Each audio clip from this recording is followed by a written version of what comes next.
کچھ خواتین جب اعلیٰ تعلیم حاصل کر لیتی ہیں اور اپنی پروفیشنل زندگی میں بے حد کامیاب ہو جاتی ہیں اور شادی کرنے کا سوچتی ہیں تو ان کا اپنا خاندان اور معاشرہ ان کو کہنا شروع کر دیتا ہے کہ تمہارا معیار بہت اونچا ہے. You need to low your standard. اب یہ معیار آخر بلا کیا ہے؟ کیا معیار اونچا ہونا یہ ہے کہ آپ کی یہ خواہش ہو کہ جس سے آپ کی شادی ہو وہ آپ کے ساتھ دیانتدار ہو، یا پھر جس کو آپ اپنی زندگی کا ساتھی بنائیں وہ آپ کو بھی انسان سمجھے اور آپ کے دکھ اور غم میں اگر انہیں کم نہ بھی کر سکے تو کم از کم شریک تو ہو؟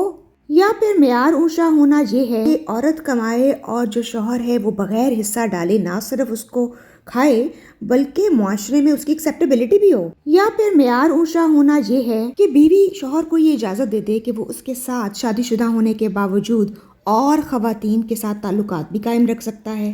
لہٰذا اب اگلی بار آپ کو کوئی یہ کہے نا کہ آپ کا معیار بہت اونچا ہے تو انہیں اس معیار کی تعریف ضرور پوچھیں، اور اگر معیار سے مراد یہ سب باتیں ہیں جو میں نے ابھی بیان کی ہیں تو کوئی ضرورت نہیں ہے اپنے معیار کو نیچے لانے کے لیے. آپ شریک حیات چاہتے ہیں، پیراسائٹ نہیں چاہتے، ایموشنلی ان اویلیبل شوہر نہیں چاہتے، اور نہ ہی آپ کوئی چیٹر دھوکے باز چاہتے ہیں.